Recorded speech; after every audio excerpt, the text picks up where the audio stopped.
নমস্কাৰ এটি বিশেষ বাতৰি লৈ নিউজ নাওৰ ষ্টুডিঅ'ত মই মকিবুল হুছেইন জনগণৰ আপোন ধৰ্মপৰায়ণ সমাজহিতৈষী শিখা মজুমদাৰ বেজবৰুৱাৰ সন্মানাৰ্থে অৰ্কিড ৰোপণ নিউজ নাওৰ এক বিশেষ প্ৰতিবেদন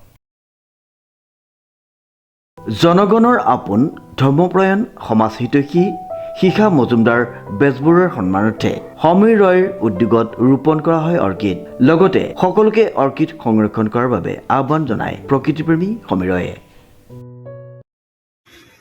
আজি নাজিৰাৰ অগ্নিনাভ বাবা মন্দিৰৰ প্ৰাংগণত আমি ৰোপণ কৰিলোঁ কেইবা প্ৰজাতিৰ অৰ্কিড আৰু এই অৰ্কিড অনুষ্ঠানত এগৰাকী সমাজ হিতৈষী মহিলা ধৰ্মপৰায়ণ মহিলা শিখা মজুমদাৰ বেজবৰুৱা বাইদেউ আমাৰ লগত আছিলে তেখেতৰ সন্মানাৰ্থে এই অৰ্কিডসমূহ ৰোপণ কৰা হ'ল খুব এটা ভাল অনুভৱ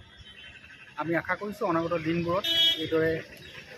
আমাৰ যি জাতীয় ফুল আছে কপৌ ফুল বা অৰ্কিড সেইসমূহ যাতে আমি সংৰক্ষণ কৰাৰ লগতে বিভিন্ন ৰাজহুৱা স্থানত যাতে আমি ৰোপণ কৰোঁ এই আমি আশা কৰিম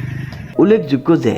নাজিৰাৰ অগ্নিনাভ বাবা মন্দিৰৰ যোগেদি সকলোৰে আপোন আৰু বিশ্বাসভাজন হৈ পৰা ধৰ্মপৰায়ণ সমাজহিতৈষী শিখা মজুমদাৰ বেজবৰুৱাৰ সন্মানাৰ্থে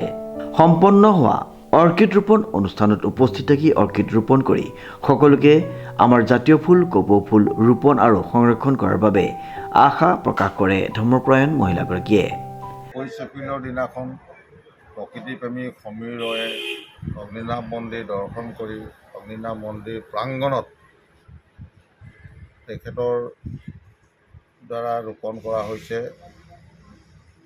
মানে বিভিন্ন প্ৰজাতিৰ অৰ্কিড আৰু তেখেতৰ এই প্ৰচেষ্টাক আদৰণি জনাইছোঁ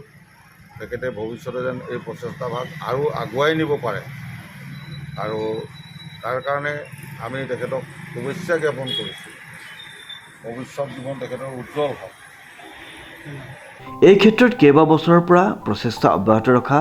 প্ৰকৃতিপ্ৰেমী সমীৰ ৰয়ক আশীৰ্বাদ প্ৰদান কৰে আৰু আগলৈও বিভিন্নজনৰ সন্মানাৰ্থে অৰ্কিড ৰোপণ আৰু সংৰক্ষণ কৰাৰ বাবে সমীৰ ৰয়ক ধন্যবাদ জ্ঞাপন কৰে ধন্যবাদ জ্ঞাপন কৰিছোঁ আৰু আমাৰ লগত আছে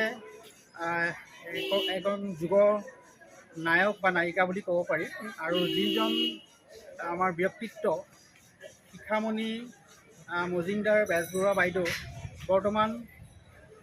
প্ৰজন্মৰ খুব আপোন হৈ পৰিছে জনগণৰ খুবেই হৃদয়ত তেখেতে ঠাই লৈছে আৰু নিস্বাৰ্থভাৱে তেখেতে সমাজৰ সেৱা আগবঢ়াই আহিছে ধন্যবাদ জ্ঞাপন কৰিছোঁ আৰু এই শুভকামত আমি বহুদিন আমাৰ আশা পূৰ্ণ হ'ল আজি তেখেতৰ সন্মানতে আমি অৰ্কিড ৰোপণ কৰিলোঁ আৰু বাইদেউ ধন্যবাদ জ্ঞাপন কৰিছোঁ সমীৰ ৰয়ৰ ৰিপৰ্ট নিউজ নাও।